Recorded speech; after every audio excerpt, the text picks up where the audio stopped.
I want to welcome you to this broadcast, and today I'll be talking about the topic called Think It Not Strange. It's actually going to be a series. This is the part one of the series that I'll be dealing with. And our Bible passage is taken from 1 Peter chapter 4, verse 12 to 13. And it says, "Beloved, think it not strange concerning the fiery trial which is to try you, as though some strange thing happened unto you. But rejoice inasmuch as ye are partakers of Christ's suffering, that when his glory shall be revealed, ye may be glad also with exceeding joy." Now, the sagacity by which we handle trials and still understand what is going on is what Peter is talking about here when he said, "Beloved, think it not strange." And what he's literally saying here is, don't think it's unusual when you go through trials, even though you are divinely loved. And the reason why he deals with this is because love and suffering seems totally antithetical qualities. And the only time love is questioned is when suffering or pain accompanies it. So when you tell someone, "I love you," for instance, none of us is looking for any kind of pain or suffering to go with it. Why? Because nobody associates love with suffering, no matter how small it may be. Nobody does. So whoever comes to tell you, "I love you," you are not expecting pain from that person. But this is not how God have expressed or is expressing his love towards us. The Bible tells us in Hebrews chapter 12, verse 5 to 6, and it says, "My son, despise not the chastening of the Lord, nor faint when thou art rebuked of him. For whom the Lord loveth, he chasteneth, and scourgeth every son whom he received."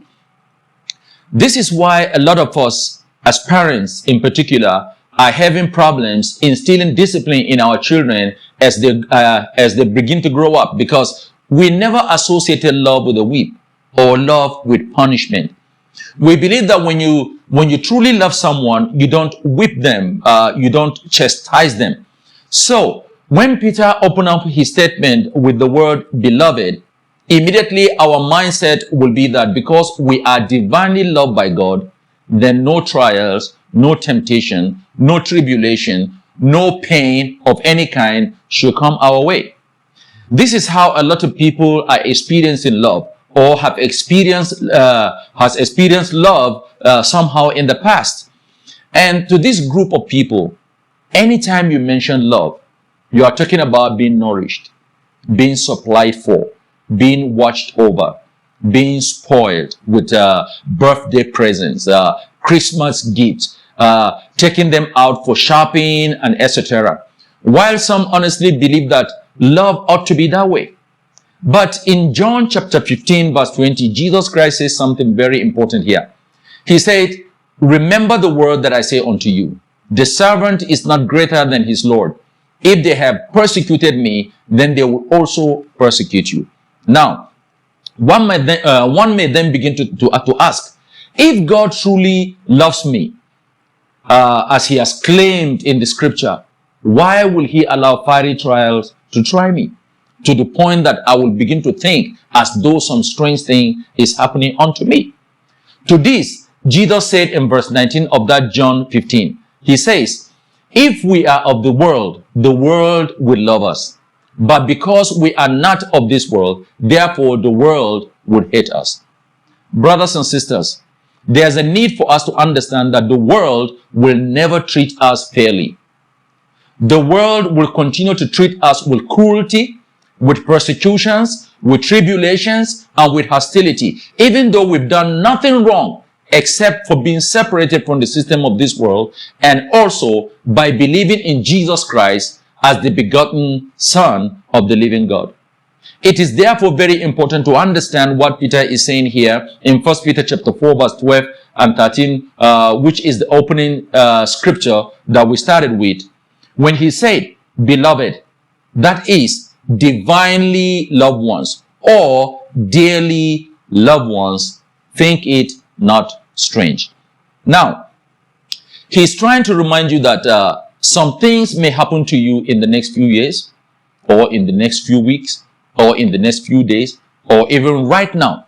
But he's also saying to you, don't you worry when they happen. Rejoice rather, because you are divinely loved. Now, have you ever stopped to think on why the first thing that God requires of us after we become born again in Romans chapter 12 verse 2 is to change the way we think? Now the verse says, and be not conformed to this world, but be ye transformed by the renewing of your mind, that ye may prove what is that good and acceptable and perfect will of God. And the reason is simply that our mind becomes the first place that Satan tries to attack. And why is that? Because as long as we don't have a change in our mindset, that is the way we think, Satan will still try to dominate us. Because we haven't shut the door that gives him access to our mind, therefore we'll find ourselves acting just the way we used to before we became saved. Now, the word be ye that Apostle Paul used there is a mental reconditioning that should take place after a person is said to be born again. And the other word that he used there, transform, literally means to change. But that has nothing to do with our spirit, because spiritual transformation takes place the moment we become born again. That is why Peter is saying to us in 1 Peter chapter 4 verse 3 and 2, and he says that we no longer should live the rest of our time in the flesh to the lust of men, but to the will of God. For the time past of our life may suffice us to have wrought the will of the Gentiles, when we walk in lasciviousness, lust, excess of wine, reveling, banqueting, and abominable idolatries. This simply implies that it is up to you to make that required change after your spirit is transformed. That is when you have become born again. Because if you don't, you will remain in the same old place that your carnal mind had conditioned you before you become born again. But incidentally, some believers strongly believe that they can make this required change if they change their location. Some have tried to change their workplaces. Some have tried to change the ministry they worship in. Some have even gone to the extent of changing their spouses in order to effect this change, but only to discover that they are still frustrated. Why? Because as good as all these changes may seem to that individual, a genuine change can only come through knowledge and not by where you are or where you're going, because transformation begins with information. Now, when Paul was telling the Romans to do something about their bodies and their minds in Romans chapter 12, he wasn't talking to the unbelievers of Rome. He was actually talking to Christians who are born again and spirit-filled back then. And the simple reason is that when your thinking is transformed, definitely your actions will be transformed too. And when that transformation finally takes place, you won't be acting like you used to anymore, because you don't think like you used to anymore. I want to thank you for watching this video. Please don't forget to like and share this video with others, with your friends and loved ones, so that they also might be blessed. And I will want you also to subscribe on my video YouTube channel, so that you will be receiving new videos and notifications when we release any new videos again. Catch up with me in the next episode of this series that I call Think It Not Strange. And may God bless you all.